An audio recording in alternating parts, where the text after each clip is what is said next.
Hello, नमस्ते बच्चों। आज हम कक्षा 9 का अध्याय पढ़ेंगे जो है लहासा की ओर। ये लिखा है राहुल सांकृत्यायन जी ने। इनका जन्म सन 1893 में उनके ननिहाल गांव पंदहा जिला आजमगढ़ उत्तर प्रदेश में हुआ था। उनका पैतृक गांव कनेला था। उनका मूल नाम केदार पांडेय था। उनकी शिक्षा काशी, आगरा और लाहौर में हुई। सन 1930 में उन्होंने श्रीलंका जाकर बौद्ध धर्म ग्रहण किया। तब से उनका नाम राहुल सांकृत्यायन हो गया।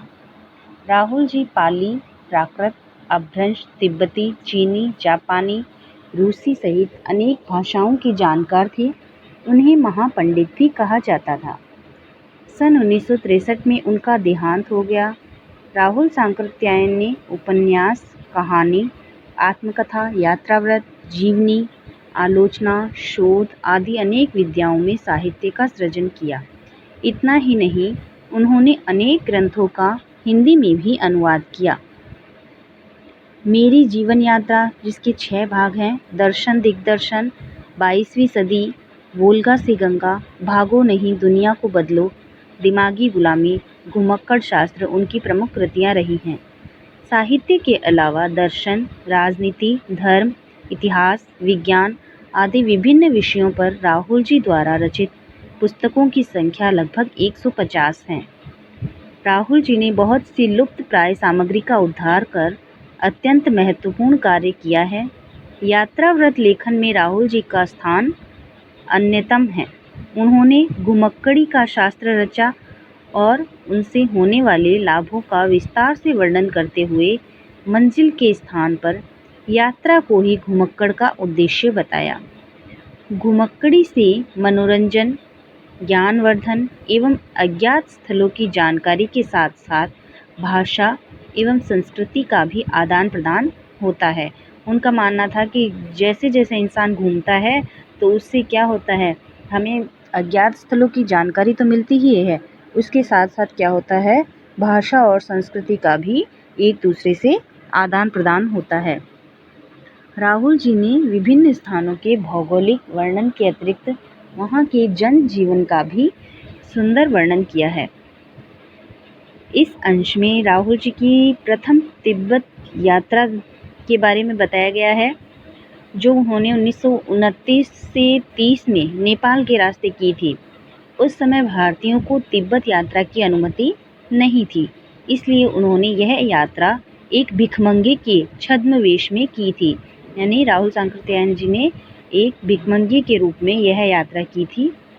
इसमें तिब्बत की राजधानी लहासा की ओर जाने वाले दुर्गम रास्तों का वर्णन उन्होंने बहुत ही रोचक शैली में किया है। इस यात्रा वृत्तांत से हमें उस समय के तिब्बती समाज के बारे में भी जानकारी मिलती है। वह नेपाल से तिब्बत जाने का मुख्य रास्ता है। फरी कलिंपोंग का रास्ता जब नहीं खुला था तो नेपाल ही नहीं हिंदुस्तान की भी चीज़ें इसी रास्ते से तिब्बत जाया करती थी। यह व्यापारिक ही नहीं, सैनिक रास्ता भी था। इसीलिए जगह जगह फौजी चौकियां और किले बने हुए थे। अब जो रास्ते में उन्होंने देखा उस चीज़ों का वर्णन है कि वहाँ सैनिक छावनियाँ भी बनी थी। इससे उन्होंने अंदाज़ा लगाया कि वहाँ पर सैनिक रास्ता भी था। इसीलिए जगह जगह फौजी चौकियाँ और किले भी बने हुए थे, जिसमें कभी चीनी पलटन रहती थी। आजकल बहुत सी फौजी मकान गिर चुके हैं। दुर्ग के किसी भाग में जहां किसानों ने अपना बसेरा बना लिया है, वहां घर कुछ आबाद दिखाई पड़ते हैं। ऐसा ही परित्यक्त एक चीनी किला था। हम वहां चाय पीने के लिए ठहरे। तिब्बत में यात्रियों के लिए बहुत से तकलीफ़ें भी हैं और कुछ आराम की बातें भी। वहाँ जाति पाति छुआछूत का सवाल ही नहीं है और न केवल औरतें पर्दा ही करती है, बहुत निम्न श्रेणी के भिखमंगों को लोग चोरी के डर से घर के भीतर नहीं आने देते। यानी ये वहाँ की स्थिति के बारे में बताया कि औरतें थी वो पर्दे में नहीं रहती थी, यानी वहाँ की स्त्रियों की दशा अच्छी थी। और वहाँ के जो यात्री लोग जाते थे वहाँ पे, तो उन्हें कोई परेशानी नहीं होती थी, क्योंकि आराम से वो घर के अंदर आ जा सकते थे। केवल जो निम्न श्रेणी के भिखमंगे होते थे उन्हें ही घर के अंदर नहीं जाने दिया जाता था। नहीं तो आप बिल्कुल घर के भीतर चले जा सकते हैं। यदि आप निम्न श्रेणी के भिखमंगे नहीं हो तो आप घर के अंदर जा सकते हो, चाहे आप बिल्कुल ही अपरिचित हो। यानी अपरिचित होने पर भी वहाँ पर किसी को भी मना नहीं किया जाता था। चाहे आप बिल्कुल अपरिचित हो तब भी घर की बहू या सासू को अपनी झोली में से चाय दे सकते हैं, वह आपके लिए उसे पका देगी।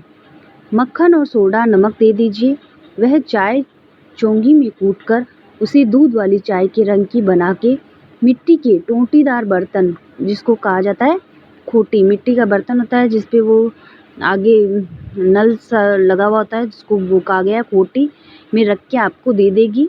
यदि बैठक की जगह चूल्हे से दूर है और आपको डर है कि सारा मक्खन आपकी चाय में नहीं पड़ेगा, तो आप खुद जाकर चोंगी में चाय मथकर ला सकते हैं। चाय का रंग तैयार हो जाने पर फिर नमक मक्खन डालने की ज़रूरत होती है। यानी यदि आपको विश्वास नहीं है कि वो चाय में आपका दिया हुआ मक्खन पूरा नहीं डालेगी, तो आप स्वयं भी रसोई में जाकर के उसे पका सकते हैं। वहाँ पे यात्रियों के लिए इतनी सुविधा थी।